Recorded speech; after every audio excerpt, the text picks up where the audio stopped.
रावण कुंभकर्ण संवाद। शोकमग्न रावण को धैर्य बंधाकर कुंभकर्ण युद्ध भूमि में पहुंचा। स्वर्ण कवच से सुसज्जित कुंभकर्ण ने हाथों में विद्युत के सदृश प्रकाशित भयंकर शूल उठा रखा था।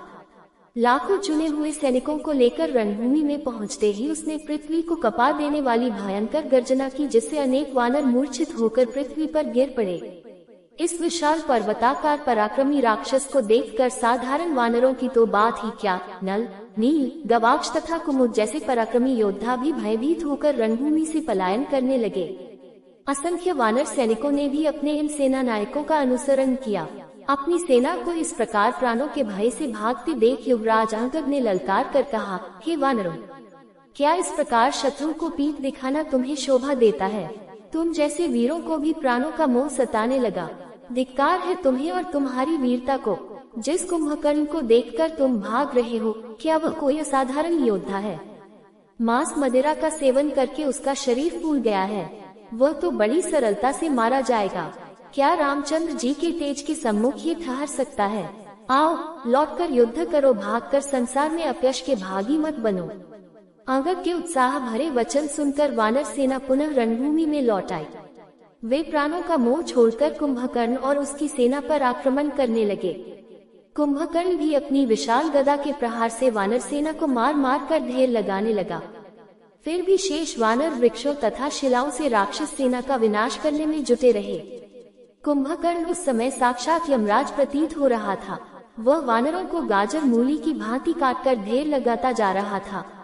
उसके चारों ओर हताहत वानरों के शरीर ही शरीर दिखाई दे रहे थे। क्रोध होकर द्विविद ने एक पर्वत की टीले को उठाकर आकाश से कुंभकर्ण के सिर पर मारा। कुंभकर्ण तो उस वार से बच गया, किंतु बहुत से राक्षस उसके नीचे दबकर मर गए।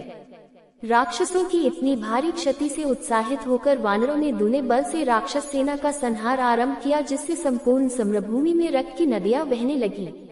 अब कुंभकर्ण पर हनुमान भी आकाश मार्ग से पत्थरों की वर्षा करने लगे, परंतु उस पर इसका कोई प्रभाव नहीं पड़ा। वह अपने शूल से पत्थरों के टुकड़े करके इधर उधर छितराता रहा। इस प्रकार अपने वार खाली जाते देख हनुमान ने एक नुकीला वृक्ष उठाकर कुंभकर्ण पर वार किया और उसका शरीर लहूलुहान कर दिया। उसने जब अपने शरीर से शोणित बहता देखा तो उसने वज्र के सदृश एक शूल पवन कुमार के मारकर उनकी छाती चीर दी। उसकी पीड़ा से वे व्याकुल हो गए। उनके मुख से रक्त बहने लगा। हनुमान की ये दशा देखकर राक्षस सेना ने जयनाद किया और वे तीव्र वेग से मारकाट मचाने लगे। हनुमान को घायल होता देख गंधमादन, नील, ऋषभ, शरभ तथा गवाक्ष पांचों पराक्रमी सेना नायक एक साथ कुंभकर्ण पर टूट पड़े।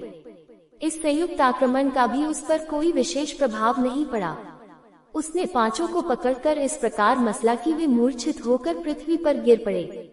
अपने सेना नायकों को इस प्रकार मूर्छित होते देख वानर सेना एक साथ कुंभकर्ण से चिपट गई। वह इससे भी विचलित नहीं हुआ और मुकों से मार मार कर उनका सफाया करने लगा। सैकड़ों को उसने पूंछ पकड़ पकड़ कर फेंक दिया और बहुत से वानरों को पैरों के तले रौंद डाला। जब उसके सम्मुख हनुमान, अंगद, नील, द्विविद, सुग्रीव जैसे वीर भी न ठहर सके और वानरों का अभूतपूर्व विनाश होने लगा तो सेना में भगदड़ मच गई। उन्होंने रामचंद्र जी के पास जाकर गुहार की, हे रघुवीर, कुंभकर्ण ने हमारी सेना को तहस नहस कर दिया है। हमारे बड़े बड़े सेनापति घायल हो गए हैं। वह यमराज की भांति हमारी सेना का घोर विनाश कर रहा है। ऐसा प्रतीत होता है कि वह हमारी संपूर्ण सेना को नष्ट कर डालेगा। इसलिए हम आपकी शरण में आए हैं। अब आप ही कुछ कीजिए, अन्यथा आज हमारी सेना का नामोनिशान नहीं बचेगा। अपनी सेना की दुर्दशा का वृतांत सुनकर लक्ष्मण का मुख क्रोध से रक्तवर्ण हो गया। वे राम की अनुमति लेकर कुंभकर्ण से युद्ध करने के लिए चले। उनके पीछे पीछे वानर सेनापति भी जयघोष करते हुए चले।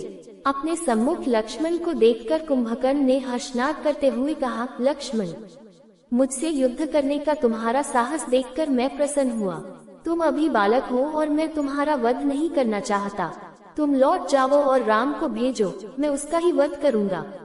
इस प्रकार से लक्ष्मण का निरादर करके कुंभकर्ण उस ओर दौड़ा जहाँ राम खड़े थे। कुंभकर्ण को अपनी ओर आते देख वे उस पर रौद्र अस्त्रों से प्रहार करने लगे।